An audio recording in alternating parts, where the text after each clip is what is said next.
Viral di Pacitan. Seorang kakek berusia 75 tahun menikahi gadis muda dengan mahar fantastis. Cek senilai 3 miliar rupiah dan 1 unit mobil Camry hitam. Tapi siapa sangka, di balik senyum sang pengantin, tersimpan masa lalu yang kelam, penipuan internasional senilai 20 triliun rupiah yang pernah mengguncang Wonogiri dan Tokyo. Assalamualaikum warahmatullahi wabarakatuh. Halo sahabat semuanya. Gimana kabarnya hari ini? Jangan lupa klik subscribe, tekan like, dan aktifkan lonceng notifikasi, biar kamu nggak ketinggalan kisah viral penuh misteri dan pelajaran hidup seperti ini. Yuk, kita bahas tuntas kisah Mbah Tarman, sang kakek yang bikin heboh seluruh jagat maya. Pacitan, sebuah kota kecil di tepi selatan Jawa Timur, biasanya hanya ramai ketika musim liburan tiba. Jalanan di sekitar pantai Telengria dan alun-alun kota menjadi penuh sesak oleh wisatawan yang ingin menikmati ketenangan ombak selatan. Namun pada pagi yang cerah itu, ketenangan desa Giriwono mendadak pecah oleh kabar mengejutkan. Seorang kakek berusia 75 tahun menikahi gadis muda berumur 23 tahun dengan mahar senilai 3 miliar rupiah. Nama Mbah Tarman langsung menjadi bahan pembicaraan seluruh warga. Ia dikenal sebagai sosok misterius yang baru menetap di Pacitan sekitar 2 tahun terakhir. Tubuhnya tegap untuk ukuran usianya, rambutnya putih bersih, dan ia selalu mengenakan batik halus dengan tongkat kayu berukir naga. Tak banyak yang tahu dari mana asalnya. Hanya desas-desus bahwa ia pernah tinggal lama di luar negeri dan punya tambang emas di Kalimantan. Orang-orang menyebutnya kakek Sultan. Desa yang biasanya tenang berubah menjadi lautan manusia. Tenda besar berdiri di tengah halaman rumah yang luas. Lampu gantung bergoyang lembut ditiup angin laut. Sementara iringan gamelan beradu dengan tawa para tamu undangan. Di pelaminan yang dihiasi bunga mawar merah dan putih, Mbah Tarman berdiri dengan jas hitam mengilap. Di sampingnya, Sinta, gadis muda berparas lembut dengan jilbab krem dan senyum gugup, tampak canggung tapi berusaha tersenyum di hadapan kamera. Lalu tibalah momen yang membuat dunia maya heboh. Di hadapan penghulu dan saksi, Mbah Tarman menyerahkan selembar cek raksasa bertuliskan 3 miliar rupiah, sebagai mahar. Sorak-sorai langsung meledak. Wartawan lokal berebut mengambil foto. Salah satu influencer dari Madiun bahkan melakukan siaran langsung, membuat tayangan itu viral hanya dalam hitungan jam. Pacitan diguncang kakek tajir. Begitu tulis caption yang kemudian dibagikan ribuan kali di media sosial. Tak hanya itu, di depan rumah juga terparkir mobil Toyota Camry hitam metalik yang katanya menjadi bonus mahar bagi sang pengantin wanita. Plat nomornya bertuliskan angka cantik, N999RT, yang oleh warga dianggap sebagai simbol rezeki terus. Sinta tampak terkejut ketika Mbah Tarman menyerahkan kunci mobil di depan semua tamu. Untuk istriku tercinta, agar kau bisa bepergian dengan nyaman, ucapnya dengan suara berat namun penuh percaya diri. Semua orang bertepuk tangan, sebagian kagum, sebagian iri. Namun di balik sorak-sorai dan senyum bahagia, ada sesuatu yang aneh dalam pandangan mata Sinta. Tatapannya kosong sejenak, seperti menyimpan ragu. Tak sedikit tamu yang memperhatikan hal itu, tapi buru-buru menepisnya karena suasana sedang terlalu meriah untuk dirusak dengan pertanyaan. Apalagi ketika hujan bunga turun dari atas panggung dan musik dangdut koplo mulai dimainkan, semua orang kembali larut dalam euforia. Beberapa warga tua sempat berbisik-bisik. Katanya dia dulu orang kaya dari Wonogiri, ujar satu di antara mereka. Wonogiri? Ah, jangan-jangan yang dulu kena kasus itu. Sahut yang lain pelan, tapi langsung terdiam ketika rombongan panitia lewat. Nama, Wonogiri, tampak menimbulkan kecanggungan yang tak bisa dijelaskan. Beberapa orang menatap ke arah Mbah Tarman dengan raut heran, seperti berusaha mengingat sesuatu dari masa lalu yang samar. Malamnya, pesta semakin ramai. Para tamu berdesakan ingin berfoto dengan sang kakek viral. Seorang wartawan sempat bertanya tentang sumber kekayaannya, tapi Mbah Tarman hanya tertawa pelan. Rezeki itu datang dari doa, bukan dari hitungan manusia, katanya sambil mengangkat gelas sirup merah. Kalimat itu viral keesokan harinya, dikutip di ratusan akun berita lokal dan nasional. Ia menjadi simbol, kakek dermawan yang sukses di usia senja. Namun hanya segelintir orang yang tahu, cek 3 miliar itu ternyata belum pernah diverifikasi oleh pihak bank. Di malam yang sama, saat lampu pesta sudah redup dan tamu terakhir pulang, Mbah Tarman duduk sendirian di teras rumah. Ia menatap kosong ke arah langit Pacitan yang gelap, tersenyum tipis sambil memegang cek besar itu. 3 miliar, angka yang bagus untuk membuka lembaran baru, gumamnya. Suara jangkrik bersahutan di kejauhan. Di meja kecil di sampingnya, tampak sebuah map lusuh bertuliskan, Proyek Samurai Wonogiri. Ia menepuk-nepuk map itu pelan, seolah berbicara dengan kenangan lama yang enggan mati. Dan disitulah semuanya bermula. Pesta pernikahan yang tampak mewah, tapi sesungguhnya hanyalah panggung untuk menutupi masa lalu yang kelam. Sebuah kisah tentang cinta, uang, dan tipuan, yang akan segera terungkap satu persatu. Sebelum namanya dikenal di Pacitan, Mbah Tarman pernah menjadi sosok yang sangat ditakuti dan dihormati di Wonogiri. 20 tahun silam, ia bukan kakek bersahaja yang memakai tongkat dan baju batik, melainkan seorang pria paruhbaya yang disegani di dunia bisnis tambang. Ia sering muncul di pertemuan investor, berbicara dengan percaya diri tentang cadangan emas di perbukitan selatan Jawa Tengah. Di kalangan pengusaha lokal, ia dijuluki Samurai Jawa, karena gaya bicaranya yang tegas dan licin, sekaligus karena pertemuannya dengan seorang investor asal Jepang bernama Kenjiro Takahashi. Tahun 2005, Wonogiri menjadi sorotan internasional. Dalam sebuah konferensi investasi, Tarman memperkenalkan proyek besar bernama Samurai Gold Project, yang diklaim mampu menghasilkan keuntungan hingga 20 triliun rupiah dalam 5 tahun. Ia menampilkan peta tambang, dokumen izin pemerintah, yang belakangan diketahui palsu, dan presentasi penuh angka-angka fantastis. Di antara ratusan investor, hanya satu yang paling tertarik, Kenjiro Takahashi, pengusaha logam asal Tokyo yang terkenal ambisius. Hubungan keduanya berkembang cepat. Kenjiro sering datang ke Indonesia, makan malam bersama Tarman, bahkan menginap di rumahnya yang megah di pinggiran Wonogiri. Warga sekitar mengenal Tarman sebagai orang kaya baru yang dermawan. Ia membangun musola, memberi sembako gratis, dan sering menyumbang acara desa. Semua tampak sempurna. Sampai satu hari, uang investasi senilai 20 triliun rupiah menghilang begitu saja. Awalnya hanya rumor. Lalu surat kabar lokal mulai menulis judul sensasional. Investor Jepang tertipu tambang fiktif di Wonogiri. Pria misterius hilang bersama dana 20 triliun. Polisi bergerak cepat, tapi Tarman sudah lenyap. Rumah megahnya kosong, hanya menyisakan berkas-berkas proyek dan beberapa foto dirinya bersama Kenjiro. Salah satu foto memperlihatkan mereka berdua berjabatan tangan di depan bendera Jepang dan Indonesia. Di belakangnya, tertulis kalimat dalam bahasa Jepang, kepercayaan lebih berharga dari emas. Ironis, karena kepercayaan itulah yang hancur seketika. Kenjiro, yang awalnya yakin telah menemukan mitra emas, menjadi bahan tertawaan di negerinya sendiri. Ia mencoba melapor ke kepolisian Indonesia, namun prosesnya rumit. Bukti transaksi dilakukan melalui jaringan perantara di Hong Kong, dan perusahaan tambang yang disebutkan ternyata tidak pernah terdaftar. Kasus Samurai 20 triliun menjadi legenda urban di Wonogiri, kasus penipuan paling misterius yang tak pernah terselesaikan. Nama Tarman menghilang dari berita selama bertahun-tahun. Ada yang bilang ia melarikan diri ke Malaysia, ada yang percaya ia sudah mati di hutan tambang Kalimantan. Namun 10 tahun kemudian, seseorang mengaku melihatnya di Pasar Kleco, Solo. Pria tua dengan tongkat naga, berbicara lembut tapi menatap tajam setiap orang yang menyinggung kata Wonogiri. Ketika berita itu muncul di media lokal, polisi mencoba menelusuri, tapi tak ada bukti kuat. Hingga akhirnya, 2 tahun lalu, Tarman benar-benar muncul kembali, bukan sebagai buronan, melainkan sebagai warga baru yang dihormati di Pacitan. Ia membangun rumah di pinggiran pantai, menjadi donatur masjid, dan sering memberi sumbangan untuk anak yatim. Semua orang menyebutnya dermawan yang misterius. Tapi beberapa orang lama tak bisa melupakan masa lalu. Salah satunya adalah Pak Darto, mantan sopir pribadinya di Wonogiri. Ia mengenal Tarman lebih dalam daripada siapapun. Tuan Tarman itu bukan orang jahat, tapi licik, katanya suatu ketika kepada wartawan. Ia bisa membuat orang percaya hanya dengan senyum.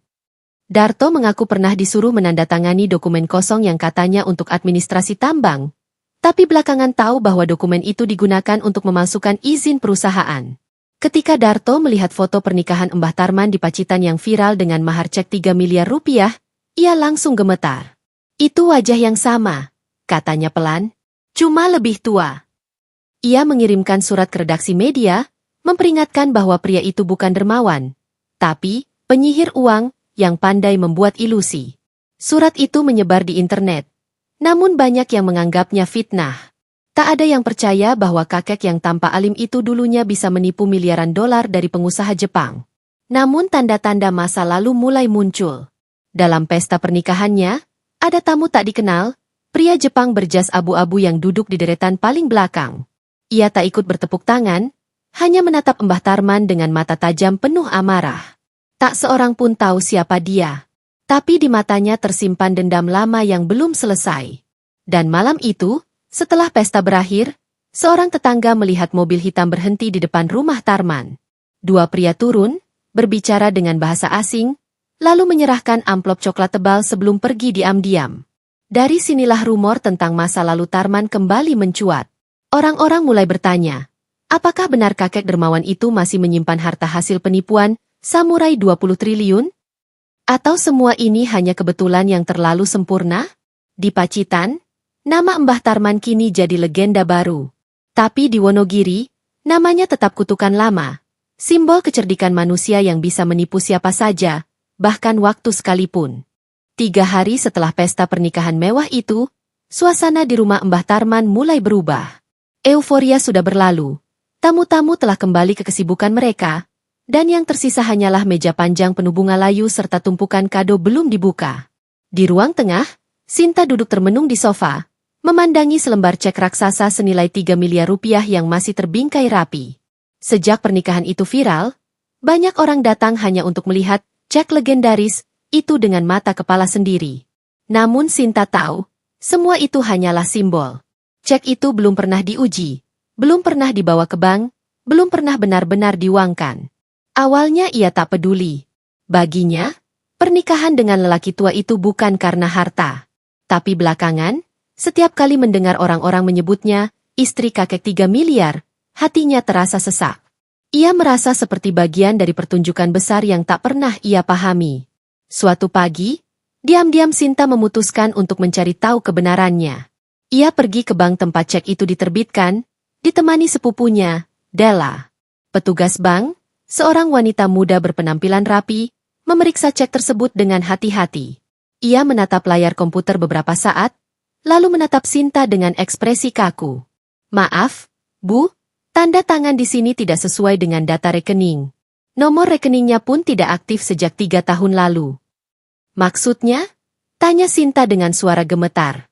Cek ini tidak dapat dicairkan. Bisa jadi hanya salinan atau simbolik. Apakah ini digunakan dalam acara seremonial? Sinta terdiam. Rasanya seluruh tubuhnya membeku. Ia menatap kembali selembar kertas yang selama ini dianggap simbol cinta, dan kini terasa seperti kertas kosong yang memalukan. Berita itu menyebar cepat.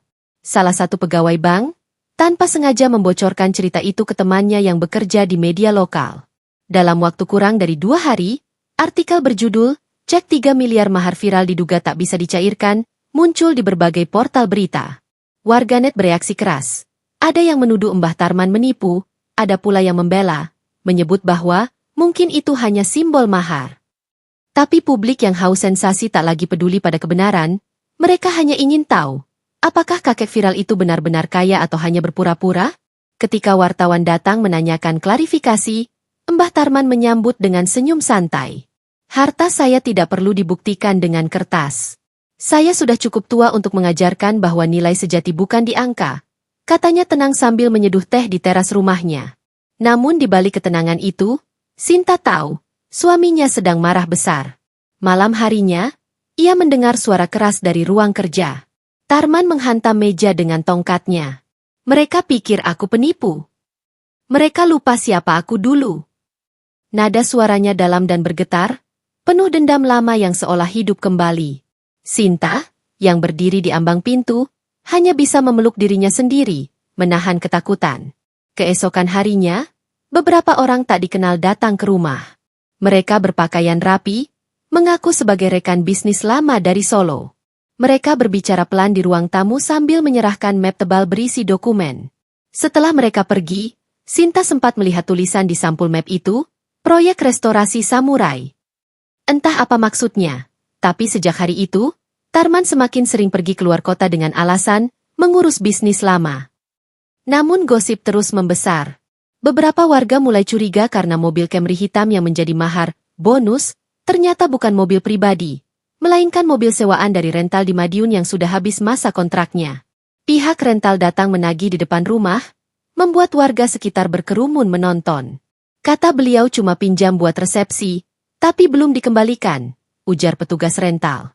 Wajah Sinta memucat. Ia ingin menyangkal. Tapi semua bukti justru mengarah pada kebohongan yang selama ini ia coba percayai. Pihak kepolisian Pacitan mulai turun tangan setelah ada laporan dari bank dan pihak rental. Wartawan semakin gencar mengejar berita, menulis judul-judul tajam seperti kakek viral diduga gunakan cek bodong untuk mahar pernikahan. Kisah mewah Mbah Tarman mulai terbongkar. Di media sosial, netizen terbagi dua kubu, yang menganggap Tarman hanyalah korban fitnah, dan yang yakin ia sedang mengulang modus lamanya, membuat ilusi kekayaan untuk menarik simpati dan keuntungan. Sinta tak tahan lagi. Ia mencoba menegur suaminya dengan hati-hati. Bapak, apa benar semua ini tidak nyata? Tarman menatapnya lama, lalu tersenyum miring. Nak, dunia ini hanya percaya pada yang terlihat. Kalau mereka lihat aku miskin, siapa yang mau hormat? Kadang, untuk dihormati, kau harus menipu pandangan orang dulu. Sinta menangis. Ia merasa menjadi bagian dari kebohongan besar. Tapi jauh di dalam hati, ia tahu, Tarman bukan sekadar kakek pembohong. Ia menyimpan sesuatu yang lebih dalam. Dendam, luka, dan masa lalu yang belum selesai ditebus. Dan entah mengapa, di malam yang sunyi itu, ia mendengar Tarman berbicara sendiri di ruang tamu, menatap foto lamanya bersama seorang pria Jepang. Lihat, Kenjiro, aku masih bisa membuat dunia percaya padaku. Kalimat itu menggema di pikirannya, menandai awal kehancuran yang lebih besar. Karena setelah viral karena pernikahan, Mbah Tarman akan viral karena kebenaran yang akhirnya terbuka. Kabar tentang cek bodong, Mbah Tarman belum juga reda ketika sebuah nama muncul di layar televisi lokal.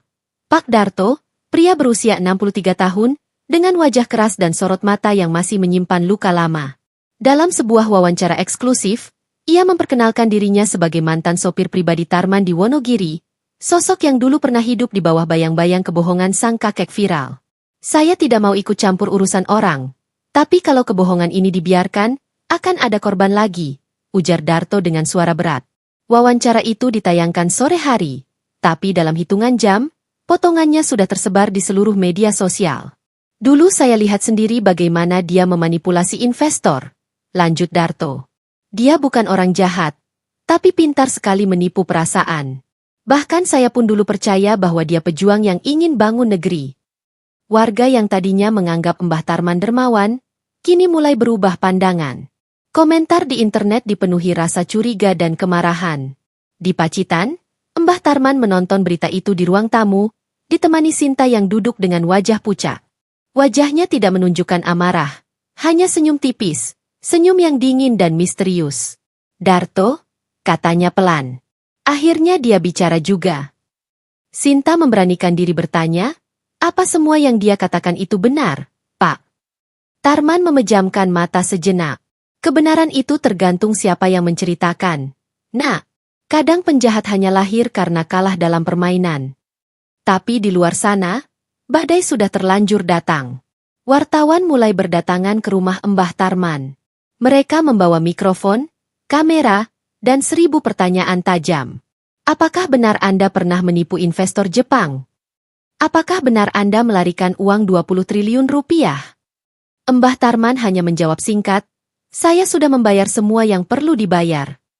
Jawaban itu justru menambah tanda tanya. Sementara itu, Darto mengungkap kisah lebih kelam di media nasional. Ia menceritakan bagaimana dulu ia sering disuruh mengantarkan amplop ke berbagai tempat, kadang ke bank, kadang ke hotel mewah tempat Tarman bertemu orang asing. Dia selalu bilang itu transaksi resmi, kenang Darto.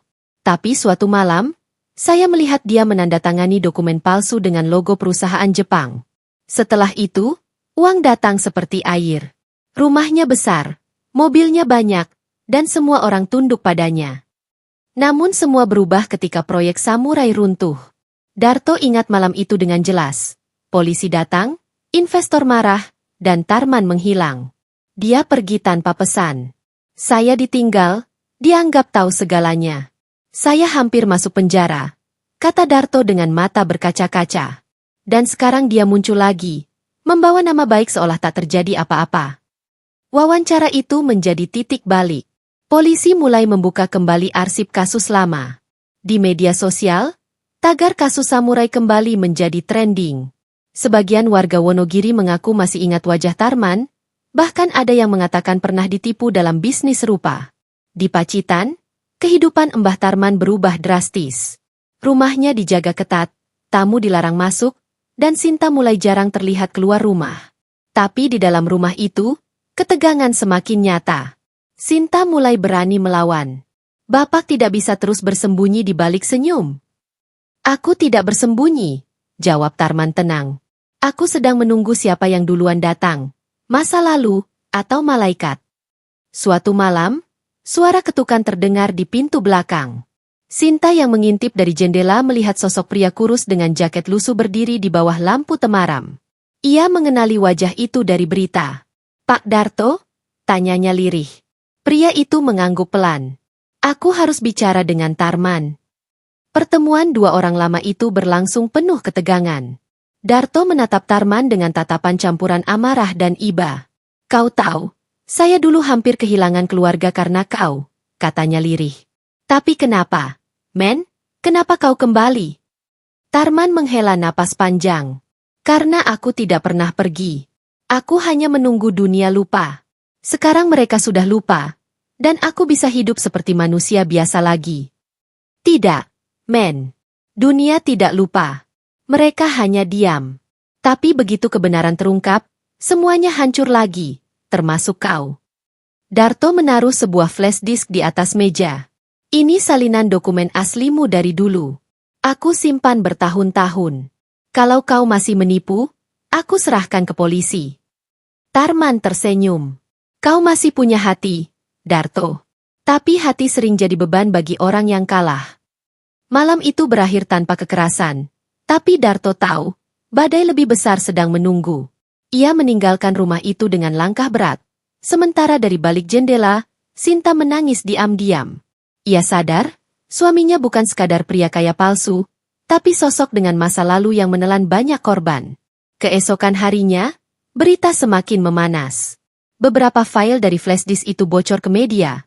Dokumen palsu, kontrak investasi, dan surat berlogo Jepang.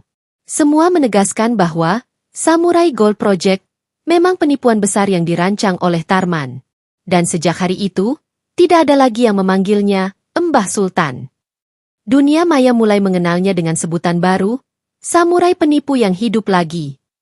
Setelah kebocoran dokumen, Samurai Gold Project menghantam publik, nama Mbah Tarman kembali menjadi pusat badai. Kali ini bukan karena mahar 3 miliar. Tapi karena jejak penipuan 2 dekade silam yang akhirnya muncul ke permukaan.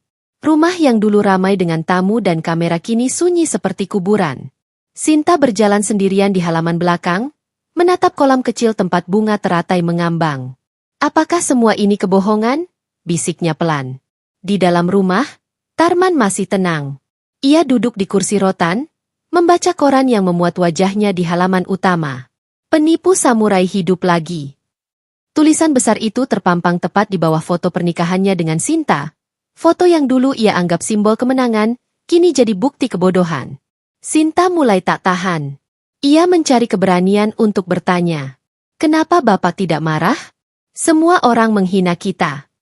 Tarman melipat korannya perlahan, lalu menatap istrinya dengan senyum datar. Karena mereka tidak tahu, Nak, dunia ini bukan tentang benar atau salah.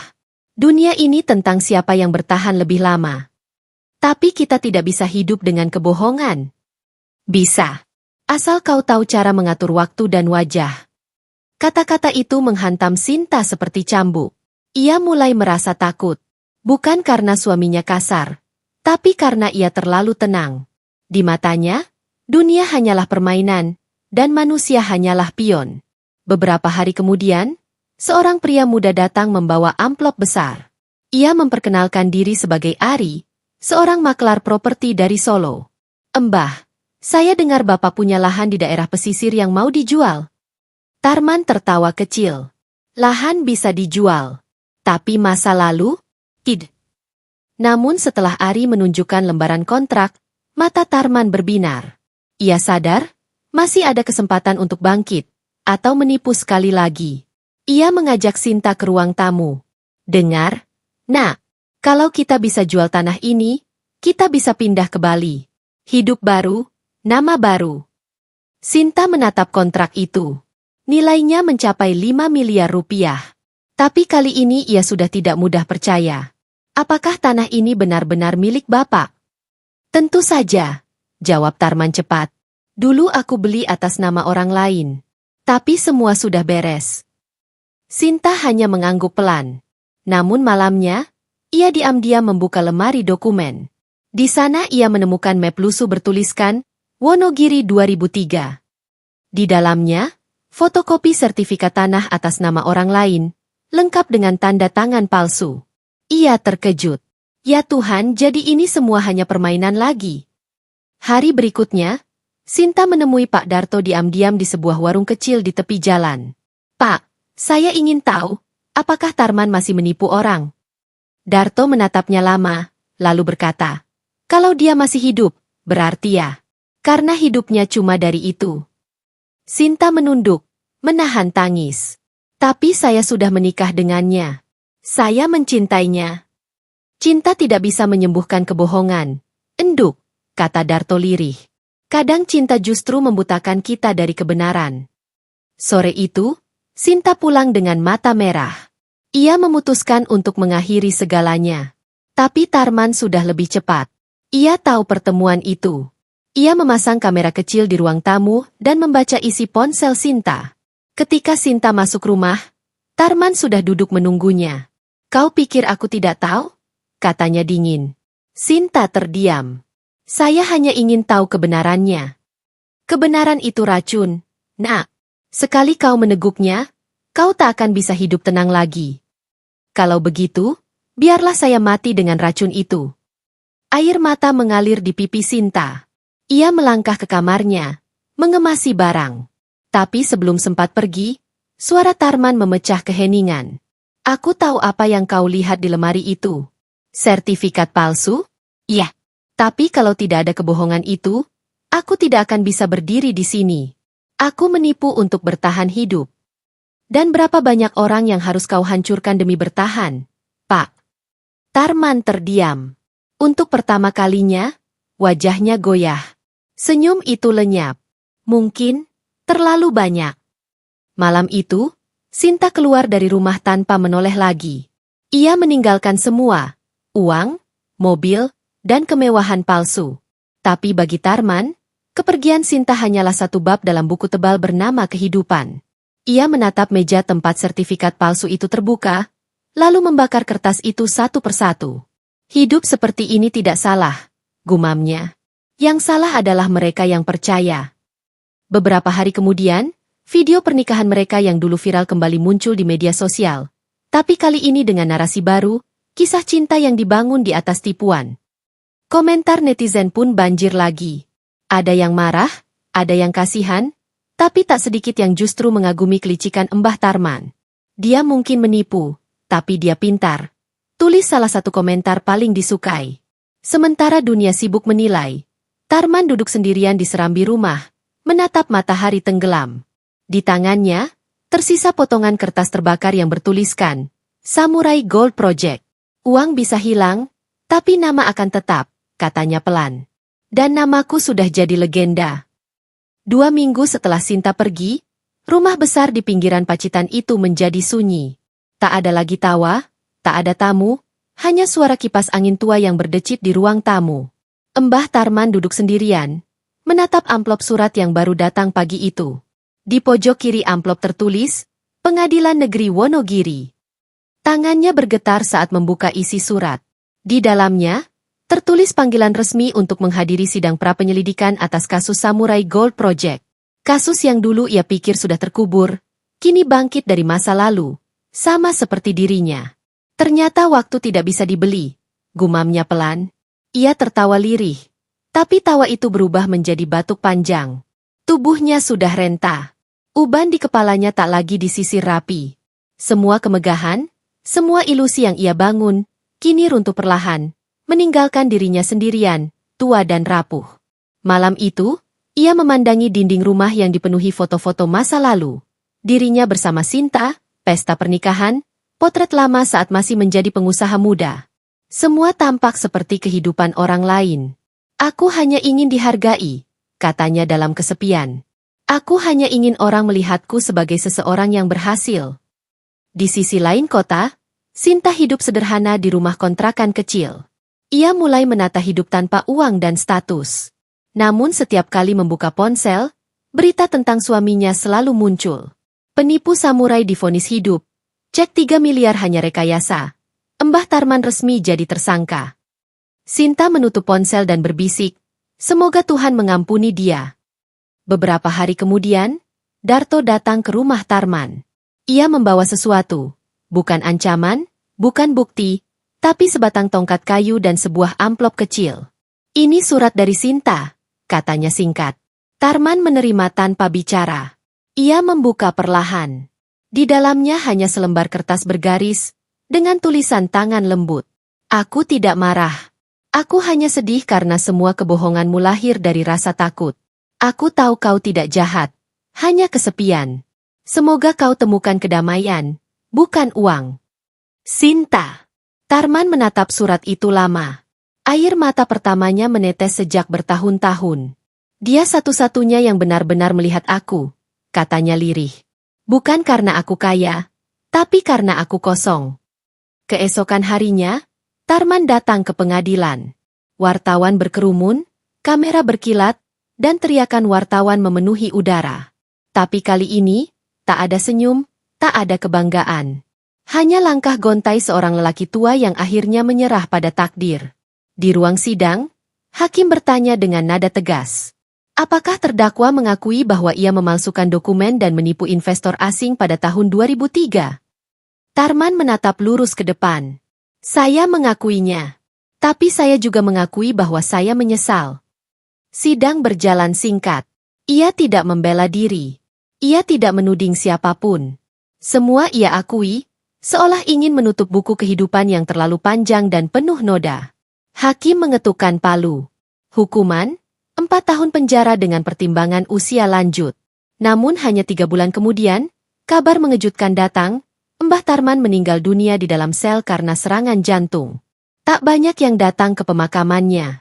Hanya 2 orang yang berdiri di pinggir liang, Pak Darto dan Sinta. Sinta menunduk, menggenggam segenggam tanah. Bapak, akhirnya Bapak bebas, dengan cara yang tidak pernah Bapak sangka. Darto berdiri di sampingnya. Orang seperti dia sulit dicintai, tapi mudah diingat, katanya pelan. Dia tidak jahat, Pak. Jawab Sinta lirih. Dia hanya terlalu takut menjadi orang biasa. Setelah pemakaman, Sinta meletakkan surat kecil di atas pusara, bertuliskan. Uang dan nama bisa memudar, tapi kebenaran selalu menunggu. Istirahatlah, Mbah. Beberapa minggu kemudian, video pendek berjudul Kisah Terakhir Mbah Tarman muncul di berbagai platform dan televisi. Video itu menampilkan potongan kehidupan Tarman dari awal. Mahar 3 miliar, cinta palsu, hingga pengakuan terakhir di pengadilan. Komentar warganet membanjiri kolom. Hidupnya seperti film. Kasihan, tapi juga pelajaran. Jangan pernah menipu demi cinta. Viral tidak selalu berarti benar. Kadang yang paling ramai dibicarakan, justru yang paling sepi di dalam. Dan itulah kisah yang mengguncang dunia maya.